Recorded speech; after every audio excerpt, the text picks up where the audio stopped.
स्वामी समर्थ. नमस्कार मैत्रिणींनो, व्हिडिओ तुम्हाला टायटलवरून लक्षात आलेलाच आहे.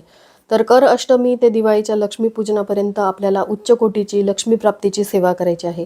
ही सेवा परमपूज्य गुरु माऊली यांनी दिलेल्या सेवेनुसारच मी तुमच्यासोबत शेअर करणार आहे. दिंडोरी प्रणित स्वामी मार्गानुसार ही सेवा प्रत्येक सेवेकरांनी करावी ही मी कळकळीची विनंती करते.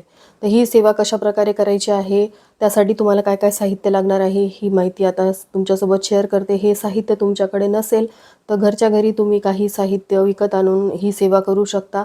हे साहित्य तुम्हाला आणायचं असं नाही, कारण बऱ्याचदा केंद्रामध्ये हे साहित्य अवेलेबल नसेल तर मग अशा वेळेस ही सेवा कशी करावी हा प्रश्न तुम्हाला पडू शकतो. लक्ष्मी प्राप्तीसाठी आपण सेवा करणार आहोत. बऱ्याच जणी म्हणतील कोजागिरी पौर्णिमेच्या वेळेस पण आपण सेवा केली होती.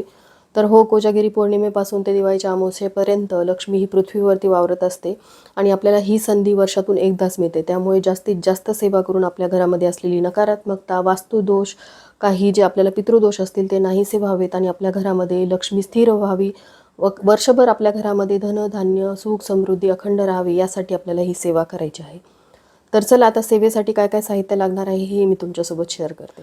तर मैत्रिणींनो, कर अष्टमी ते दिवाळीचं लक्ष्मीपूजन म्हणजेच 5 नोव्हेंबर ते 12 नोव्हेंबर आपल्याला ही उच्च कोटीची लक्ष्मी प्राप्तीची सेवा करायची आहे. तर ही सेवा कशी करायची आहे, तर 5 नोव्हेंबर ते 11 नोव्हेंबर ही सेवा आपल्याला दिवे लागणीच्या वेळेस करायची आहे. 12 नोव्हेंबर म्हणजेच लक्ष्मीपूजनाच्या दिवशी ही सेवा आपल्याला सकाळी करायची, कारण संध्याकाळी आपण लक्ष्मीपूजन करत असतो. त्यामुळे ही सेवा आपल्याला सकाळी करायची आहे 12 नोव्हेंबरच्या दिवशी. त्या दिवशी आपल्याला हवन करायचं आहे. तर हवन कसं करायचं आहे हे देखील मी पुढे व्हिडिओमध्ये शेअर करणार आहे. तर आता या सेवेसाठी आपल्याला काय काय साहित्य लागणार आहे आणि त्याचबरोबर ही सेवा कोण करू शकतं.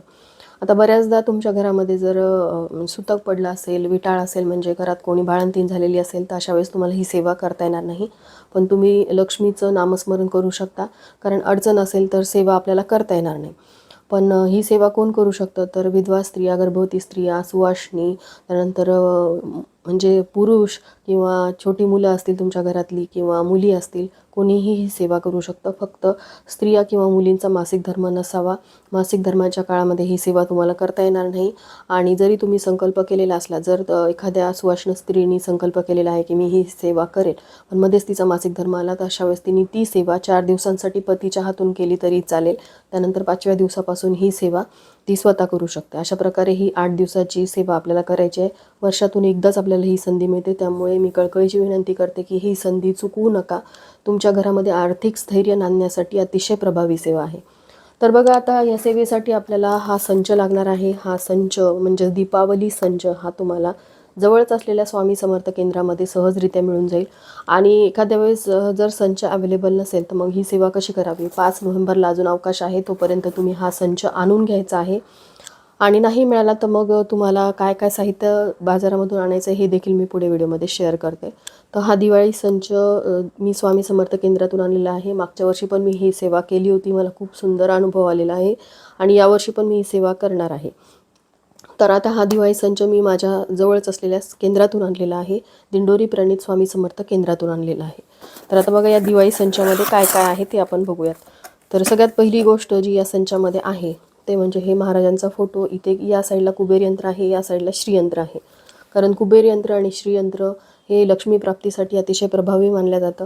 आता जे स्वामी समर्थ केंद्रामध्ये नित्यनेमाने जातात, जे सेवा करतात, त्यांच्या प्रत्येकाच्या देवाऱ्यामध्ये स्वामी समर्थांचा फोटो असतो, श्रीयंत्र असतं, कुबेर यंत्र असतं. तुमच्या देवाऱ्यामध्ये फोटो नसेल, कुबेर यंत्र नसेल, श्रीयंत्र नसेल, तर तुम्ही हा फोटो दिवाळीच्या दिवसांमध्ये ठेवायचा आहे. त्यानंतर हा फोटो तुम्हाला सेवा झाल्यानंतर तिजोरीमध्ये ठेवायचा आहे.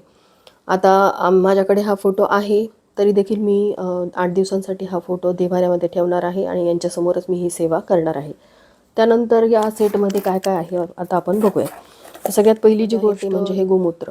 गोमूत्राचा वापर कसा करायचा आहे हे मी तुमच्यासोबत पुढे शेअर करणार आहे. आता बऱ्याच जणांच्या घरामध्ये गोमूत्र असतंच, पण ह्या सेटमध्ये देखील आहे. हा संच नाही मिळाला तर गोमूत्र तुम्हाला लागणार आहे. त्यानंतर गुलाबजलाची एक बाटली प्रत्येकाच्या घरामध्ये असतेच, नसेल तर विकत आणा. हे 2 साहित्य तुम्हाला कुठेही बाजारामध्ये मिळून जातील.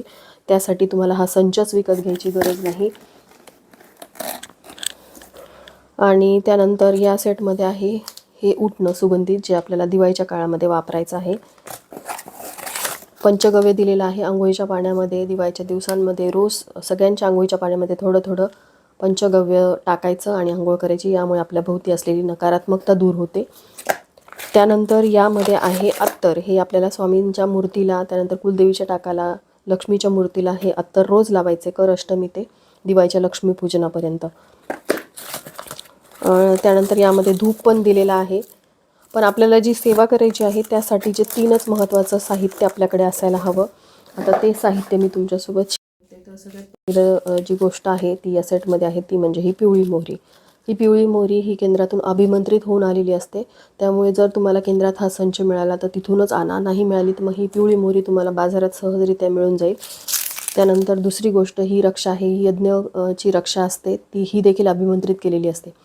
आता तुम्हाला संच नाही मिळाला तर तुम्ही जर सेवा करत असाल, म्हणजे महाराजांची सेवा करताना आपण रोज धूप लावतो, त्या धूपची रक्षा असेल तुमच्याकडे एखाद्या डबीत जमा केलेली, ती रक्षा वापरली तरीही चालेल, हरकत नाही. आणि दुसरी महत्त्वाची गोष्ट जी आपल्याला लागणार आहे ते म्हणजे या कमळगट्ट्याच्या बिया. कमळगट्ट्याच्या बियापासून बनलेली माळ आपण श्रीयंत्राभोवती गुंडाळतो, कारण लक्ष्मीला कमळ अतिशय प्रिय आहे. रोज कमळ आपल्याला मिळत नाही, म्हणून 108 कमळांच्या बियापासून बनलेली कमळगट्ट्याची माळ आपण श्रीयंत्राभोवती गुंडाळून ठेवत असतो. तर ह्या कमळाच्या बिया 16 आहेत, म्हणजे रोज 2-2 आपल्याला या बिया वापरायच्या आहेत आणि 8 दिवसांची उच्च कोटीची लक्ष्मी प्राप्तीची सेवा करायची आहे. तर ही सेवा कशी करायची आहे, तर मी सगळं सांगितलं तुम्हाला. काय अटी नियम वगैरे आहेत, तुम्हाला काही अडचणी असतील तर तेवढे दिवस स्किप करायचे वगैरे. तर कर अष्टमीच्या दिवशी घरातील कुलस्त्रीने अंगण स्वच्छ झाडायचं, अंगणामध्ये पाणी मारायचं, त्यानंतर उंबरठ्यावरती हळदीचं लेपन करायचं, आपल्या देव्हाऱ्यातल्या देवपूजा करून घ्यायची आहे. त्यानंतर संकल्प करायचा. पण संकल्प करण्यापूर्वी महाराजांची मूर्ती आणि कुलदेवीच्या टाकाला एका ताम्हणामध्ये ठेवायचं आहे. संकल्प करायचा आहे, नाव गोत्र घ्यायचं आहे. संकल्प कसा करावा यावरचा डिटेल व्हिडिओ चॅनलवरती आहे. आणि त्यानंतर संकल्प सोडल्यानंतर तुम्हाला महाराजांच्या मूर्तीवरती अभिषेक करायचा. श्री स्वामी समर्थ या मंत्राने पाण्याने अभिषेक करा किंवा पाणी पंचामृत पाण्याने अभिषेक करा. त्यानंतर महाराजांच्या मूर्तीची पंचोपचार पूजा करून मूर्ती स्थापित करायची आहे. त्यानंतर कुलदेवीचा टाक घ्यायचा आहे. आता मूर्ती नसेल त्यांनी फोटोला स्वच्छ पुसून घ्यायचं, महाराजांची मूर्ती ज्यांच्याकडे नसेल त्यांनी. त्यानंतर कुलदेवीचा टाक घ्यायचा. कुलदेवीच्या टाकावरती श्री सुक्तमचं पठण करत आपल्याला पाण्याने अभिषेक करायचा आहे. पाण्याने करा किंवा पाणी पंचामृत असं दोन्ही वापरून तुम्ही श्री सुक्तमचं पठण करत हा अभिषेक करायचा. त्यानंतर देवीची पंचोपचार पूजा करायची आणि एका ताम्हणामध्ये देवीच्या टाकाला घ्यायचं आणि आपल्याला 108 वेळा किंवा 16 वेळा नवार्णव मंत्राचं पठण करत कुंकू आणि कुंकुमार्चन ही सेवा करायची आहे. कर अष्टमी आहे, अष्टमी तिथी ही देवीची तिथी मानली जाते, त्यामुळे आपल्याला ही सेवा करायची आहे. तर आता कुंकुमार्चन वगैरे केलं, त्यानंतर आपली देव्हाऱ्यातली रोजची जी आरती असते ती आपल्याला करून घ्यायची. आता त्यानंतर ही पिवळ्या मोहरीची रक्षाची सेवा आपल्याला संध्याकाळी करायची. तर 5 नोव्हेंबर ते 11 नोव्हेंबर ही सेवा आपल्याला संध्याकाळी करायची दिवे लागण्याच्या वेळेस. आणि 12 नोव्हेंबर रोजी लक्ष्मीपूजन आहे, त्या दिवशी आपल्याला ही सेवा सकाळी करायची आहे. त्या दिवशी आपल्याला हवनसुद्धा करायचं आहे. हवन कसं करायचं हे पुढे मी व्हिडिओमध्ये शेअर करणारच आहे. तर आता संध्याकाळी तुम्ही देवाचा दिवा लावला, तुळशीसमोर दिवा लावला. त्यानंतर हे जे गोमूत्र त्यांनी दिलेलं आहे, हे गोमूत्र आपल्याला थोडं थोडं सगळ्या घरात शिंपडायचं. एकही रूम सोडू नका, प्रत्येक रूममध्ये हे थोडं थोडं बाथरूम सोडून, टॉयलेट बाथरूम सोडून प्रत्येक रूममध्ये हे गोमूत्र थोडं थोडं शिंपडायचं. आणि त्यानंतर आपल्याला सेवेला बसायचं. सेवेला बसण्याआधी आपल्याला धूप लावून घ्यायचं आहे. आणि त्यानंतर ही पिवळी मोहरी, त्यावरती सेवा काय काय करायची आहे ही संपूर्ण माहिती या पॉम्पलेटमध्ये दिलेली आहे. हा पॉम्पलेट त्या दिवाळीच्या संचमध्येच येतो, पण ज्यांना हा संच नाही मिळाला त्यांनी मी व्हिडिओमध्ये सांगितल्याप्रमाणे सेवा करावी. तर आता ही पिवळी मोहरी आणि थोडीशी रक्षा आपल्याला हातात घ्यायची आहे आणि त्यावरती आपल्याला सेवा करायची. सगळ्या घरात थोडी थोडी आपल्याला ही पिवळी मोहरी आणि रक्षा टाकायची, त्यामुळे पुरेल अशी घ्या. घर मोठं असेल तर थोडीशी जास्त घ्या. आणि तुम्हाला असं वाटलं की पुरणार नाही 8 दिवस, तर थोडीशी यामध्ये अजून पिवळी मोहरी मिक्स करू शकता आणि रक्षा तुमच्या घरातली मिक्स करू शकता. आता हे दोन्ही हातात घेतल्यानंतर उजव्या हातामध्ये तुम्हाला घ्यायचं आहे आणि त्यानंतर एक माळ श्री स्वामी समर्थ या मंत्राचा जप करायचा. आता उजव्या हातामध्ये तुम्ही ह्या दोन्ही गोष्टी घेतल्यामुळे जपमाळ तुम्हाला डाव्या हाताने करता येत असेल जप तर तसं करा, किंवा बोटावरती मोजून तुम्ही श्री स्वामी समर्थ 108 वेळा या मंत्राचा जप करा. त्यानंतर 11 वेळा तुम्हाला वल्गा सूक्त म्हणायचं आहे आणि 11 वेळा तुम्हाला कालभैरवाष्टकचं पठण करायचं आहे. 11 वेळाच करायचं, 1 वेळा करू का 2 वेळा करू का असं म्हणू नका. 11 वेळा केल्यानंतरच ही प्रभावी सेवा ठरणार आहे. दिवे लागण्याच्या वेळेस करा, निवांत असते ती वेळ. आपल्या घरातली कामं वगैरे असं घाई नसते की सकाळचे सारखे की आपल्याला डबा करायचा की काय. दिवे लागण्याची वेळ असते, असं वाटलं की जेवणाची वेळ होऊ शकते तर स्वयंपाक वगैरे बनवून घ्या आणि तुम्ही सेवेला बसा. 6:30 ते 7:30च्या दरम्यानच ही सेवा करा. आता अभिमंत्रित केलं, त्यानंतर संपूर्ण घरामध्ये थोड्या थोड्या पिवळ्या मोहऱ्या रक्षा आपल्याला टाकून द्यायची. दुसऱ्या दिवशी झाडू मारण्यात ते गेले तरी हरकत नाही, पण रात्रभर ह्या सेवेचा प्रभाव आपल्या घरामध्ये राहील आणि नकारात्मकता दूर होण्यासाठी मदत होईल. त्यानंतर त्याच दिवशी ही सेवा झाल्यानंतर लगेच आपल्याला कमळगट्ट्याच्या बियाचे 2 मणी हातात घ्यायचे आहेत. एक वेगळी डबी करायची आहे, प्लास्टिकची एखादी डबी घ्या, 2 मणी हातामध्ये घ्यायचे आणि त्यावरती आपल्याला याच्यात सांगितल्याप्रमाणे कमळगट्ट्याचे 2 मणी आपल्याला हातात घ्यायचे आहेत. गाईच्या शुद्ध तुपाचा दिवा लावायचा आहे आणि 16 वेळा षोडशी मंत्र म्हणायचा आहे आणि 1 माळ आपल्याला कमलात्मक मंत्र म्हणायचा आहे. कमलात्मक मंत्र आणि षोडशी मंत्र हे दोन्ही मंत्र नित्यसेवा स्तोत्र मंत्र या पोथीमध्ये दिलेले आहे. कमलात्मक मंत्र स्क्रीनवरती तुम्हाला दिसत असेल, तो मंत्र आणि षोडशी मंत्र हे दोन्ही मंत्र नित्यसेवा स्तोत्र मंत्र या पोथीमध्ये दिलेले आहेत. 1 माळ तुम्हाला कमलात्मक मंत्राचं पठण करायचं आहे आणि तुम्हाला 16 वेळा षोडशी मंत्र म्हणायचं आहे. त्यानंतर ह्या अभिमंत्रित झालेल्या कमळगट्ट्याच्या बिया एका प्लास्टिकच्या डबीमध्ये तुम्हाला ठेवायच्या आहेत. रोज संध्याकाळी ही सेवा करायची. म्हणजे आपल्याला काय करायचं आहे, ही सेवा करायची आहे मोहरीची. संपूर्ण घरामध्ये मोहरी आणि रक्षा टाकायची. त्यानंतर कमळगट्ट्याच्या मण्यांवरती रोज 2-2 असं म्हणलं तर 8 दिवस हे मणी जातील. तर अशी तुम्हाला 11 नोव्हेंबरपर्यंत दिवे लागण्याच्या वेळेस ही सेवा करायची आहे. त्यानंतर तुम्हाला 12 नोव्हेंबरला ज्या दिवशी लक्ष्मीपूजन आहे त्या दिवशी ही सेवा कशी करायची आहे, तर त्या दिवशी तुम्हाला सकाळी देवपूजा झाल्यानंतर सकाळीच ही सेवा करायची. संध्याकाळी आपल्याला लक्ष्मीपूजन करायचं. तुम्ही म्हणाल की ताई किती घाई असते, धावपळ असते, उठणं लावा, हे करा. थोडासा वेळ काढा, सकाळी लवकर उठा, देवपूजा करून घ्या. तुमच्या घरातले जे महत्त्वाचे कामं आहेत तुम्हाला असं वाटतं करावेत आधी ते करून घ्या. त्यानंतर ही सेवा करा. 1 तास लागेल, पण 1 तास तुम्हाला दिवाळीच्या दिवशी काढायचा आहे. आता या दिवशी आपल्याला हवन करायचं आहे. हवन कसं करायचं आहे, तर देवपूजा झाल्यानंतर देवघरासमोर तुम्ही हवन करू शकता किंवा तुमच्या हॉलमध्ये बसून हा हवन करू शकता. आता हवनासाठी तुम्हाला हवनकुंड लागेल किंवा एखादं ताम्हण किंवा मातीचं भांडं घ्यायचं. हवनाला आसन द्यायचं, विटांचं आसन द्या. त्यावरती तांदळाने आपल्याला स्वस्तिक काढायचं आहे. हळदी कुंकू वाहून घ्या, त्यावरती हवन ठेवा. हवनाला सुद्धा हळदी कुंकू वगैरे वाहून घ्यायचं, फूल वगैरे लावायचं आणि हवनात सगळ्यात आधी खाली माती टाकायची आहे, त्यावरती गवऱ्या टाकायच्या आहेत. आता मी फक्त तुम्हाला ही सेवा कशी करायची म्हणून दाखवत आहे. त्यानंतर आपण जो देवाजवळ शुद्ध गाईचा तुपाचा दिवा लावलेला असतो त्या दिव्याने आपल्याला कापराला पेटून घ्यायचं आहे.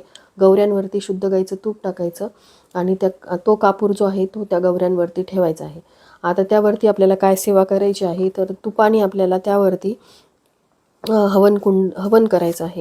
तर हवन प्रज्वलित केल्यानंतर मग आपल्याला 11 वेळा श्री स्वामी समर्थ या मंत्राचा जप करायचा आहे. 24 वेळा गायत्री मंत्र कोणता आहे, ओम तत्सवितुर्वरेण्यं भर्गो देवस्य धीमहि धियो यो न प्रचोदयात्. आणि 16 वेळा नवार्ण मंत्र ओम रेम क्लीम चामुंडाय विच या मंत्राचा जप करायचा आहे. तुपानीच ही आहुती आपल्याला हवनामध्ये द्यायची आहे. हा अभिषेक झाल्यानंतर मग आपण जे कमळगट्ट्याचे बिया अभिमंत्रित केलेले आहेत त्या बियांना घ्यायचं, तुपामध्ये बुडवायच्या आहेत ह्या बिया. आणि त्यानंतर आता मी इथे तुम्हाला दाखवत नाही आहे कारण माझ्या या बियांवरती मला सेवा करायची आहे. तर तुम्ही लक्षात घ्या की ह्या बिया आपल्याला तुपामध्ये बुडवायच्या आहेत आणि त्यानंतर मग चमच्याने त्या 2-2 बिया घ्यायच्या आणि कमलात्मक मंत्र 16 वेळा म्हणत आपल्याला एक बी जे आहे ते हवनकुंडामध्ये अर्पण करायचं आहे. तर 16 वेळा प्रत्येक मणी अग्नीवर स्वाहाकार करायचा आहे. या सेवेमुळे वर्षभर आर्थिक स्थैर्यता, मानसिक शांती आणि आध्यात्मिक उन्नती होते. एवढी ही प्रभावी सेवा आहे. अशा प्रकारे तुम्हाला हवन करायचं आहे. सकाळीच हे हवन तुम्हाला करून घ्यायचं आहे. त्यानंतर हे हवनाचं जे सामग्री आहे ती तुम्ही घराच्या आसपास म्हणजे झाडं लावलेली असतील तर त्या झाडामध्ये ही सगळी रक्षा टाकून देऊ शकता. म्हणजे तुमच्या घराभोवती एक संरक्षण कवच तयार होईल. म्हणजे नकारात्मकता येणार नाही.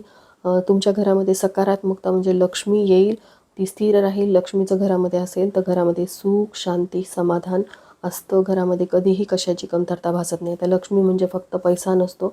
ज्यावेळेस घरामध्ये समाधान असतं त्यावेळेस सगळ्या गोष्टी सुरळीत चालतात. ते समाधान घरामध्ये राहावं, घरामध्ये असलेले वादविवाद कमी व्हावेत. वादविवाद असतील, घरामध्ये असलेले आजारपण असतील, मग काही ना काहीतरी आपल्या घरामध्ये प्रॉब्लेम्स असतात, त्यामुळे हे आपल्याला समस्या फेस कराव्या लागतात. त्यासाठी ही सेवा आहे. स्वामी समर्थ केंद्रानुसार सांगितलेली सेवा मी तुमच्यासोबत शेअर केली. अजून तुमच्या काही शंका असतील तसं तर मी सगळं डिटेल माहिती दिलेली आहे. तरी देखील तुम्ही नवीन असाल आणि तुमच्या काही शंका असतील तर तुम्ही मला कमेंट करून विचारू शकता. उच्च कोटीची प्रभावी लक्ष्मी प्राप्तीची सेवा आहे. मी सर्वांना कळकळीची विनंती करते, प्रत्येकाने ही सेवा आवर्जून करावी. आता बऱ्याच जणी म्हणतील की खूप सेवा सांगताय ताई आणि म्हणजे आमच्याकडून ही सेवा होईल का? करून बघा, केल्याशिवाय होत नाही. इच्छा असेल तर तिथे मार्ग असतो आणि आपण स्वामी सेवेकरी आहोत, तर स्वामींनी दिलेल्या मार्गावरती आपल्याला चालायचं आहे आणि आपल्या घरामध्ये सुख, शांती, समाधान नांदावं यासाठी आपल्याला ही सेवा करायची आहे. तर चला, झालेली सेवा मी स्वामींच्या चरणी अर्पण करते. इथेच व्हिडिओचा एंड करते. व्हिडिओ आवडला असेल, हेल्पफुल वाटला असेल तर लाईक, शेअर, सबस्क्राईब करा. भेटूया तशाच एका नवीन व्हिडिओसोबत. तोपर्यंत सर्वांना श्री स्वामी समर्थ.